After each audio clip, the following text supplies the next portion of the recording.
The Ballon d'Or is supposed to be untouchable, reserved for the greatest names, the flawless icons of football. And yet, in 2025, the football world watched in awe as a man once mocked, once dismissed, once called a €135 million flop, stood on stage as the very best in the world. Ousmane Dembélé, the boy from Vernon, the man who fought injuries, ridicule, and doubt, lifted the golden trophy that so many believed he would never even touch. His victory was not just about goals, assists, or trophies. It was about resilience. It was about a journey marked by pain and perseverance. Dembélé's story isn't just about football, it is about life. About a boy who grew up shy and overlooked. About a mother who carried the weight of his dreams on her back. And about a player who refused to let the world define him by his lowest moments. Tonight, we are not talking about Messi or Ronaldo, not even about Mbappe or Haaland. We are talking about Ousmane Dembélé, the comeback king, the man of destiny, the Ballon d'Or winner of 2025. To understand Dembélé's glory, you must first understand his beginnings. Born on May 15, 1997, in the small town of Vernon, France, Ousmane grew up in a modest family of Mauritanian, Malian, and Senegalese roots. Football was his escape, his language, his way of expressing himself. He wasn't the loudest kid, not the most confident, but when a ball touched his feet, everything changed. His mother, Fatimata, became the architect of his dream. She sacrificed time, money, and comfort, often taking long train rides just so her son could attend training sessions. His father wasn't as present, but his mother carried the fire of belief for both of them. Those who knew Ousmane as a boy describe him as shy, polite, almost reserved, but with a spark that ignited every time he stepped on a pitch. What he lacked in words, he expressed in dribbles, in daring runs, in unpredictable turns. That upbringing taught him humility. Unlike players born into football academies of wealth, Ousmane's dream was built on train tickets, long commutes, and the unconditional love of a mother who saw greatness in him long before the world did. His professional breakthrough came at Rennes, and it didn't take long for France to realize this was no ordinary teenager. Ousmane had something rare, true ambidexterity. Left foot, right foot, it didn't matter. He could dribble, pass, and score with both, leaving defenders in complete confusion. Coaches often joked that he was like two players in one. By 2016, Borussia Dortmund took the gamble, and under Thomas Tuchel, Dembélé exploded into stardom. He became part of one of the most electric attacking trios in Europe, alongside Pierre-Emerick Aubameyang and Marco Reus. His dribbling was fearless, his vision exceptional, his pace devastating. The football world took notice, and so did Barcelona. When Neymar left for PSG in 2017, Barcelona needed a replacement. They turned to Dembélé, paying an astronomical €135 million. Overnight, a 20-year-old from Vernon became one of the most expensive players in history, tasked with filling Neymar's shoes at the Camp Nou. The pressure was suffocating. For many, it would have been too much. For Dembélé, it was the beginning of a trial that would test not just his talent, but his soul. What followed was a nightmare. In his first season at Barcelona, Dembélé suffered a hamstring tear that sidelined him for months. It was the first of many.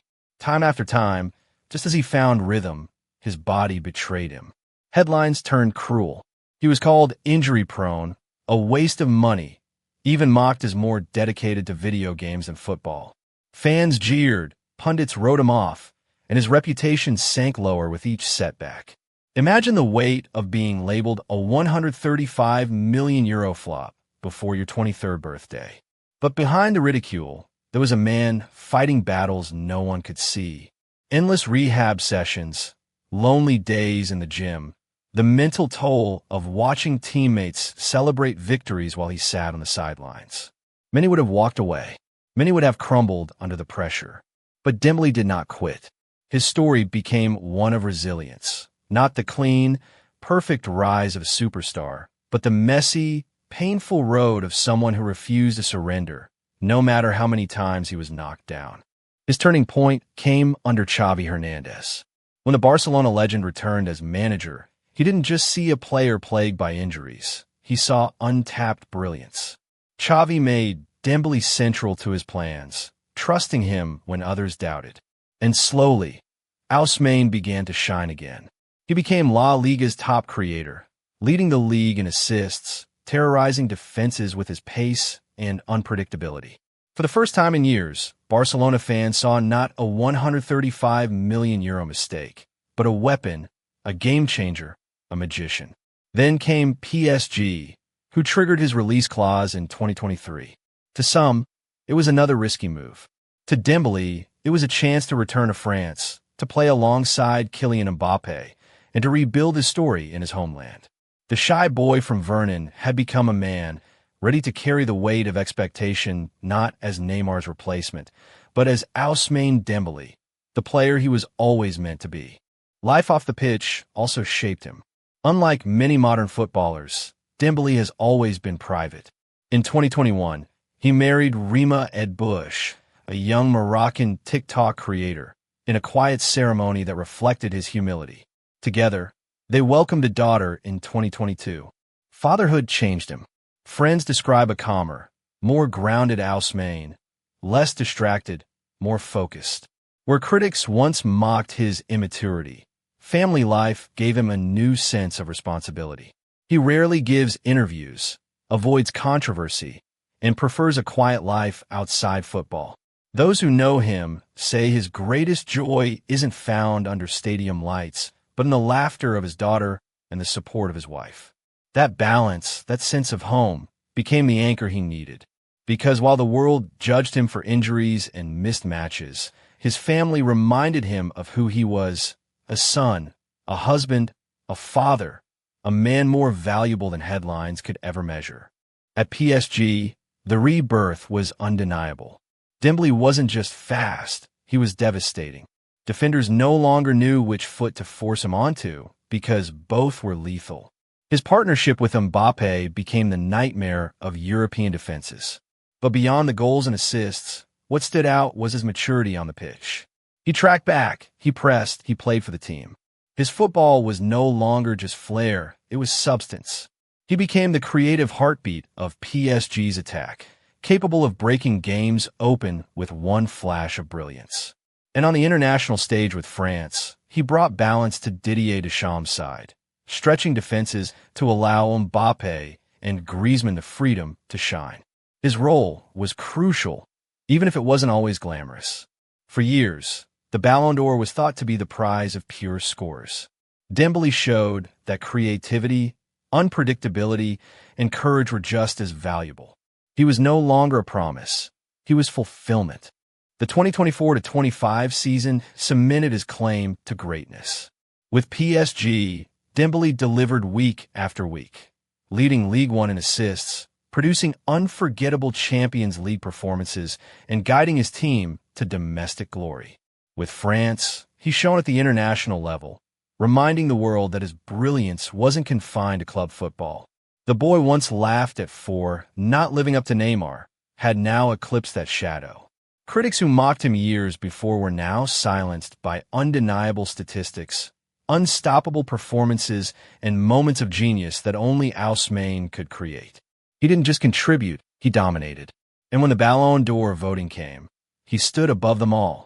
Ahead of Haaland, ahead of Mbappé, ahead of Lamine Yamal, who finished second. For the first time, the Golden Trophy bore the name Ousmane Dembélé, a name that symbolized not just talent, but perseverance rewarded. But the Ballon d'Or was more than a trophy for Dembélé. It was vindication. It was a message to every young player who's been injured, to every athlete written off, to every dreamer told they weren't enough. It said, resilience matters. Humility matters. Persistence matters. In the age of social media mockery, Dembélé endured years of being a punchline. Now he was the headline. And in lifting that trophy, he didn't just win for himself. He won for his mother, who sacrificed so much, for his wife and daughter, who gave him balance, and for every fan who believed in him when it was easier to doubt. His story reminds us that greatness isn't about perfection. It's about refusing to stay broken. Ousmane Dembélé's journey to the Ballon d'Or is one of football's greatest redemption stories. From Vernon's modest streets to Barcelona's spotlight, from ridicule to reverence, he has lived a career that mirrors life itself. Unpredictable, painful, beautiful. His name will forever stand alongside legends, not because he never fell, but because he always rose. And that is why his 2025 Ballon d'Or will be remembered, not as a surprise, but as destiny fulfilled. The boy with 2 feet, the man with unshakable will, the footballer who turned doubt into triumph. Ousmane Dembélé is now immortal.